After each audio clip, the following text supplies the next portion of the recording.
ॐ ॐ आनो वर्हि ऋषादसो वरुणो मित्रो अर्यमा सीदन्तु मनुषो यथा। आसीन हो हमारे आसन पर शत्रुओं का हनन करने वाला, वर्ण किए जाने योग्य मित्र न्याय करने वाला मनुष्य के समान। यह जो मंत्र लिया गया यह ऋग्वेद के प्रथम मंडल के 26वें सूक्त का यह चौथा मंत्र है। एयर प्यूरिफायर लग जाते हैं तो हो सकता है कि जो दिल्ली में भी अपने प्रधानमंत्री बैठे हुए हैं या कोई बड़े मंत्री बैठे हुए हैं तो उनके वहां पे घरों में वहां पे उनके जो जहां पे निवास है उनका वहां पे एयर प्यूरिफायर लगे होंगे क्योंकि दिल्ली की स्थिति कितनी खराब है। तो पॉइंट यह है कि सब चीजें सबको बराबर तरीके से दी गई हैं। सिमिलर कहानी सिमिलर कंसेप्ट आता है ईश्वर की उपासना के लिए भी कि प्रधानमंत्री हो राष्ट्रपति हो जो भी हो वह भी ईश्वर की उपासना वैसे ही करे जैसा एक नॉर्मल एक सामान्य इंसान करता है। कहीं पे भी अपने इन चीजों की जो एक अहंकार की भावना है वो नहीं आनी चाहिए। ये बहुत क्लियरली इस मंत्र में बता दिया गया कि सब बराबर है। तो वैदिक साम्यवाद यही है एक्चुअल में जो हम बात कर रहे थे कि वैदिक साम्यवाद क्या है। वैदिक साम्यवाद में यही है कि कोई कितना ही बड़ी पदवी पे हो, कितना ही बड़ी उसमें पोजीशन में बैठा हुआ हो, कितने पावर पे वो इंसान रहे, लेकिन ईशान की नजर में सब बराबर है। क्योंकि देखिए पॉइंट वही है ना कि अगर ईशान भेद करने लग जाए, ईशान अगर ये सोचने लगे नहीं यार ये ऐसा नहीं ये ठीक है वो ऐसा है, तो आपको हमेशा लगने लगेगा कि मेरे साथ तो भेदभाव हो रहा है। तो ईशान किसी के साथ कभी भेदभाव नहीं करता। ये आपके कर्म है जिसका आपको उसके हिसाब से आपका जीवन में सुख या दुख आता है। ईशान कभी कुछ नहीं करता आपको। आप ये सोचेंगे कि हम लोग अपनी खराब स्थिति में आते ही साथ हम लोग बोलने लगते कि हे ईश्वर हे भगवान आपने तुमने मेरे साथ क्या किया।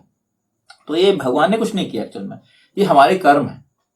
हमारे कर्मों के कारण ही हमें जो कुछ मिलता है सुख या दुख मिलता है। तो हमें समझना चाहिए ईश्वर अगर भेदभाव करने लग जाए तो फिर तो बहुत सारे लोग अच्छे से जीवन जी ही नहीं पाएंगे।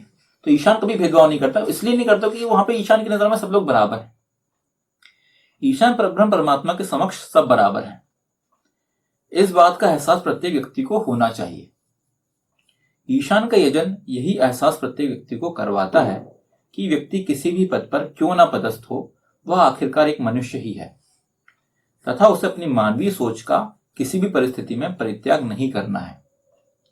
ईशान के यजन ना किए जाने के कारण यह व्यावहारिक सोच समाप्त हो गई है और मनुष्य अहंकार ग्रस्त होकर अमानवीय कृत्य कर रहा है। तो पॉइंट वही है, जैसे ही आपका ईशान के ईशाना अस्तित्व कम होगा या आप ईशान की उपासना करना बंद कर देंगे या आप नास्तिकता की तरफ चले जाएंगे तो वहीं वहीं आपके अंदर ये जो बुराइयां हैं, सामाजिक बुराइयां या आपके अंदर खुद की जो कमियां बुराइयां हैं, ये धीरे धीरे ऊपर बढ़ते जाती है। पॉइंट कब आएगा? पॉइंट तभी आएगा जब हम नास्तिक हो जाएंगे, ईश्वर की उपासना नहीं करेंगे, तो फिर हम अपने आप को बहुत बड़ा इंसान मानने लगेंगे। भले हम हो ना हो, लेकिन ईशान की नजर में तो नहीं हो, लेकिन आप अपने अंदर का जो अहंकार है वो बताने लगे कि नहीं यार मैं इस शहर का सबसे बड़ा इंसान हूं, मैं यहाँ का विधायक हूं, यहाँ का मैं इस प्रदेश जगह का यहाँ का कलेक्टर हूं। तो वो आपके अंदर ऑटोमेटिकली वो चीज लेके आने लगेगा और फिर क्या होगा आपको। इसलिए ये बोला गया, पॉइंट ये है कि देखिए आपकी जो पदवी है, आपका जो पद है वो एक अलग जगह है, उसका आपको सही उपयोग करना है। और सही उपयोग करने के लिए ऑब्वियसली फिर हमारे पास ये पिछले के जो 2300 2400 2500 सूक्त है इसमें राज्य की क्या रिस्पॉन्सिबिलिटी होनी चाहिए वो आपकी आएंगी। वहां पे आप उनका उनका यूटिलाइजेशन करो, उनको समझो, उनके हिसाब से आप काम करो, राज्य नायक की अपने पद के हिसाब से आप गरिमा का पालन करो। लेकिन जब ईश्वर की उपासना की बात आती है तो फिर वहां पे सब बराबर हो जाते हैं। तो फिर वहां पे आपको नॉर्मल इंसान ही बने रहना है। वहां पे फिर आपको ये नहीं सोचना कि नहीं यार मुझे एडिशनल मुझे कुछ अधिक बेनिफिट मिलता है या मुझे अधिक कुछ मिलेगा या मुझे कुछ मिलना चाहिए। जैसे कि हम देखते हैं, अगर आप देखेंगे इस चीज को कि जो बहुत रिसेंटली इस बारे में काफी उठ के आया था कि अभी जो महाराष्ट्र में अपने गणेशोत्सव होता है तो वहां पे क्या होता है, बड़े बड़ी जगहों में बड़ी बड़ी गणपति का वहां पे विराजमान बिठाया जाता है।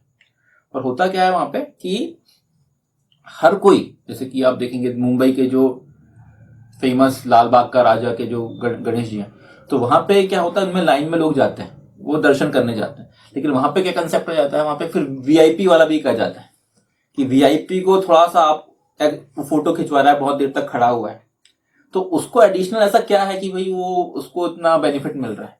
और नॉर्मल इंसान को एक सेकंड भी नहीं, आप देखेंगे होंगे वीडियो भी आए थे काफी, कि वो बंदा हाथ तक नहीं जोड़ पाया तो उसको पीछे से उसको हटा दिए।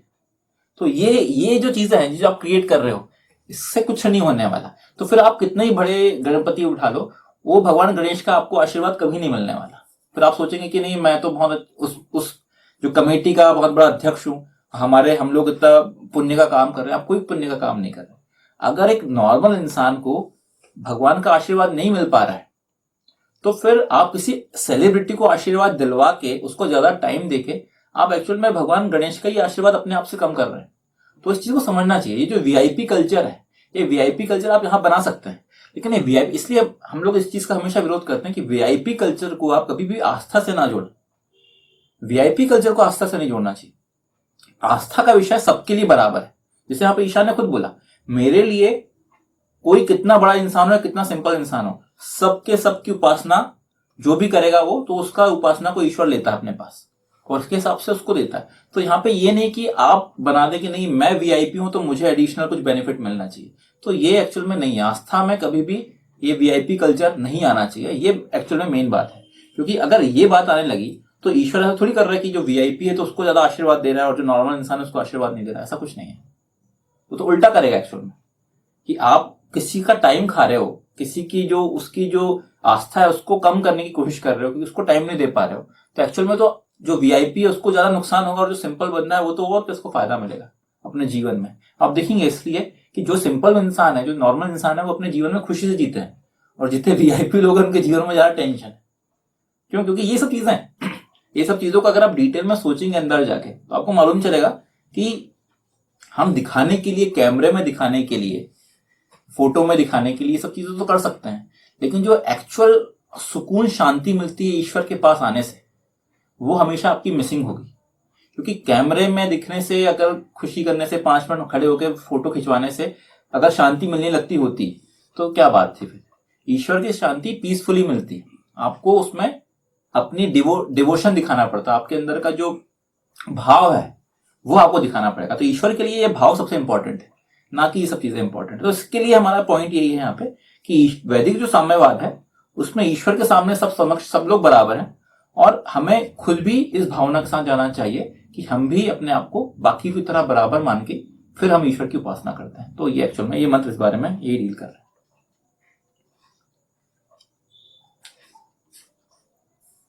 आसीन हो हमारे आसन पर शत्रुओं का हनन करने वाला, वरण किए जाने योग्य, मित्र न्याय करने वाला, मनुष्य के समान। ओम ओम आनो वरहि ऋषादसो वरुणो मित्रो अरिमा सीदंतु मनुषो यथा।